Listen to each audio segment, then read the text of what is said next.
দেগঙ্গা 120 বিধানসভা দেগঙ্গাবাসীর উদ্দেশ্যে বলছি, বিশেষ করে যারা নতুন ভোটার হয়েছেন এবার তাদের উদ্দেশ্যে বলছি। গ্রামগঞ্জে শুনতে পাচ্ছি আমাদের তৃণমূলের ভাইয়েরা, তৃণমূলের বন্ধুরা একটা বিভ্রান্ত ছড়াচ্ছে নাকি শুনলাম, যে নতুন ভোটারদের কাছে গিয়ে বলছে যে যখন ভোট দিতে যাবে তখন 1 নম্বর সুইচটা টিপে মেশিনটা অন করে নিতে হবে। আদৌ এরকমটা ব্যাপার না, এটা ভুল বোঝানো হচ্ছে যে 1 নম্বর মেশিন অন করতে গেলে 1 নম্বর সুইচটা টিপতে হবে। 1 নম্বর সুইচটা টিপার দরকার নেই, ঠিক আছে? আপনার যাকে ভালো মনে হবে তাকে ভোট দেবেন।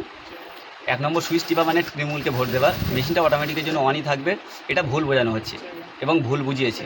যারা নতুন ভোটার তাদের উদ্দেশ্যে বলছি, যারা পুরনো ভোটার 1-2বার ভোট দিয়েছে তারা তো কম বেশি জানে, ঠিক আছে?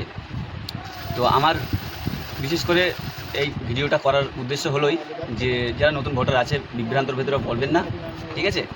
আর দেখতে পাচ্ছেন সিরিয়ালের 7 নম্বর দেগঙ্গা 120 বিধানসভা বাম সমর্থিত ভাইজান মনোনীত আইএসএফের প্রার্থী মফিদুল হক সাহাজি ওরফে মিন্টু সাহাজি দাদা ভাই 7 নম্বর বোতামটা টিপে বিপুল ভোটে জয়যুক্ত করুন এবং দেগঙ্গা 120 বিধানসভা ভয়মুক্ত দেগঙ্গা, সন্ত্রাসমুক্ত দেগঙ্গা, চোরমুক্ত দেগঙ্গা গড়তে মফিজুল হক সাহাজিকে বিপুল ভোটে জয়যুক্ত করে বিধানসভায় পাঠানোর আহ্বান রইল আপনাদের কাছে। Thank you.